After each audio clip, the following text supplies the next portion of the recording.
Nous allons voir maintenant les listes. En HTML, nous avons la possibilité d'écrire des listes. Donc, dès que vous avez besoin d'énumérer un contenu, utilisez la liste. C'est assez simple. Nous avons deux possibilités de faire des listes non ordonnées. Donc, c'est des listes qui sont représentées avec des petites puces et les listes ordonnées. Donc, commençons par la liste non ordonnée. Donc, nous ouvrons une balise UL pour Unordiner List. Donc, c'est un élément bloc. C'est une balise ouvrante et fermante. Et à l'intérieur de cette boîte UL, vous devez mettre des items de liste. Donc des items de liste de la sorte, donc je vais juste écrire item. Donc c'est également une balise ouvrante et une balise fermante ELI. C'est également un élément bloc. Donc je vais les copier-coller, j'enregistre. Et vous apercevez donc qu'on a notre énumération d'items de liste représentée par une petite puce. Tout simplement. Ici, si je mets un paragraphe pour le contextualiser un petit peu, lorem ipsum, et d'un coup vous dites deux points, nous énumérons le contenu suivant. Voilà.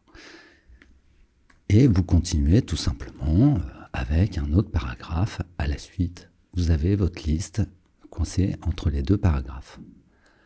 Le deuxième type de liste que nous avons donc, c'est la liste OL pour Ordiner List. Donc je fais simplement un copier-coller et je vais remplacer la boîte UL par la boîte OL et la balise fermante UL par une balise fermante OL. Regardez ce qui se passe dans le navigateur. Nous avons donc la liste qui change au niveau de son apparence et nous avons donc 1, 2, 3, 4, 5, 6, etc. qui apparaît. Donc on est bien sur une liste ordonnée. Là, on énonce qu'il y a un ordre à respecter dans les étapes de réalisation à effectuer, par exemple. Troisième possibilité que vous avez avec les listes, c'est nous voulons, par exemple, ici, montrer une imbrication de listes les unes dans les autres. C'est-à-dire, j'ai une première énumération et dans les items de cette énumération, j'ai besoin de faire une sous-liste. Donc c'est relativement simple à faire aussi, mais attention, c'est une petite manipulation un petit peu délicate. C'est-à-dire que, imaginez qu'ici, au deuxième item de liste, j'ai besoin d'ajouter une sous-liste. Donc vous sautez une ligne avant la balise fermante et ici, à l'intérieur, nous allons insérer une deuxième liste qui est donc imbriquée. Donc ici, vous pouvez mettre un petit commentaire, je ne ferme pas le LI, par exemple. Vous mettez en commentaire, n'oubliez pas que vous avez des commentaires, utilisez-les pour pouvoir commenter votre code. Justement, vous apprenez et comme ça vous évite de noter sur une feuille de papier à côté, par exemple. Et ici, je ferme mon ELI. Voilà, j'enregistre et nous apercevons dans le navigateur que nous avons bien une sous-liste. Donc là, qui est représentée par des petits cercles. Donc ça, c'est pareil, la feuille de style par défaut du navigateur qui va dire, dès que tu rencontres une liste imbriquée, tu me la décales encore et tu me changes les types de puces par des petits cercles.